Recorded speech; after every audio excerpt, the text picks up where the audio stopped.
Dieu te dit aujourd'hui, je te placerai face à ceux qui t'ont brisé. Tu crois que je ne l'ai pas vu. J'ai vu tes larmes, j'ai entendu tes prières et j'ai ressenti ta douleur. Non seulement tu te relèveras, mais tu fleuriras dans les lieux où tu t'es senti abandonné et vaincu. Je suis celui qui guérit les cœurs brisés et panse leurs blessures. Même dans tes moments les plus sombres, lorsque tu pensais qu'il n'y avait plus d'espoir, j'étais là. Je te reconstruis avec force, patience et détermination.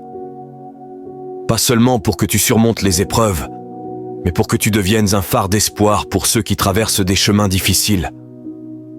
Fais-moi confiance, car ce que je prépare pour ta vie sera bien plus grand que ce que tu as perdu. Je suis ton refuge, ta forteresse, et je marcherai toujours avec toi. Amen. Amen. Lecture du livre du prophète Isaïe. Pour la cause de Sion, je ne me tairai pas, et pour Jérusalem, je n'aurai de cesse que sa justice ne paraisse dans la clarté, et son salut comme une torche qui brûle. Et les nations verront ta justice, tous les rois verront ta gloire. On te nommera d'un nom nouveau que la bouche du Seigneur dictera. Tu seras une couronne brillante dans la main du Seigneur, un diadème royal entre les doigts de ton Dieu. On ne te dira plus délaissé, à ton pays nul ne dira désolation. Toi tu seras appelé ma préférence. Cette terre se nommera l'épousée. Car le Seigneur t'a préféré, et cette terre deviendra l'épousée. Comme un jeune homme épouse une vierge, ton bâtisseur t'épousera. Comme la jeune mariée fait la joie de son mari, tu seras la joie de ton Dieu. Racontez à tous les peuples les merveilles du Seigneur. Chantez au Seigneur un chant nouveau. Chantez au Seigneur terre entière. Chantez au Seigneur et bénissez son nom. De jour en jour, proclamez son salut. Racontez à tous les peuples sa gloire. À toutes les nations ses merveilles. Rendez au Seigneur, famille des peuples. Rendez au Seigneur la gloire, la puissance. Rendez au Seigneur la gloire de son nom. Adorez le Seigneur, éblouissons de sainteté. Allez dire aux nations, le Seigneur est roi. Il gouverne les peuples avec droiture. Racontez à tous les peuples les merveilles du Seigneur.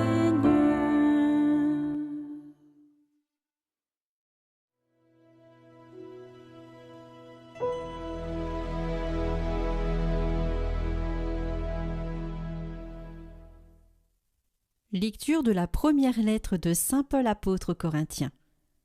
Frères, les dons de la grâce sont variés, mais c'est le même esprit. Les services sont variés, mais c'est le même Seigneur. Les activités sont variées, mais c'est le même Dieu qui agit en tout et en tous. À chacun est donnée la manifestation de l'Esprit en vue du bien. À celui qui est donné par l'Esprit une parole de sagesse, à un autre une parole de connaissance selon le même esprit, un autre reçoit dans le même esprit un don de foi, un autre encore, dans l'unique esprit, des dons de guérison. À un autre est donné d'opérer des miracles, à un autre de prophétiser, à un autre de discerner les inspirations, à l'un de parler diverses langues mystérieuses, à l'autre de les interpréter. Mais celui qui agit en tout cela, c'est l'unique et même esprit. Il distribue ses dons comme il le veut, à chacun en particulier.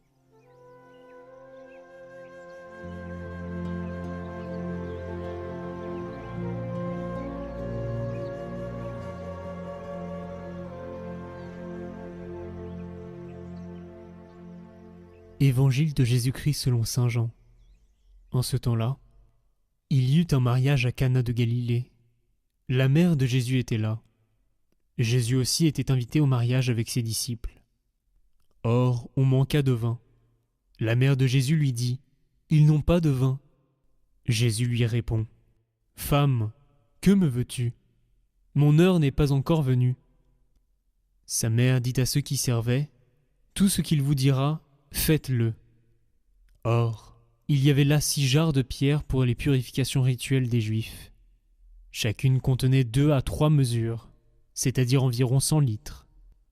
Jésus dit à ceux qui servaient : « Remplissez d'eau les jarres. » Et ils les remplirent jusqu'au bord. Il leur dit : « Maintenant, puisez et portez-en au maître du repas. » Ils lui emportèrent. Et celui-ci goûta l'eau changée en vin.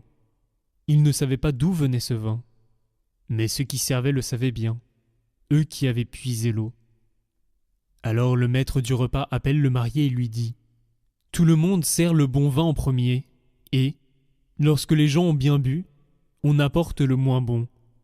Mais toi, tu as gardé le bon vin jusqu'à maintenant. » Tel fut le commencement des signes que Jésus accomplit. C'était à Cana de Galilée. Il manifesta sa gloire, et ses disciples crurent en lui.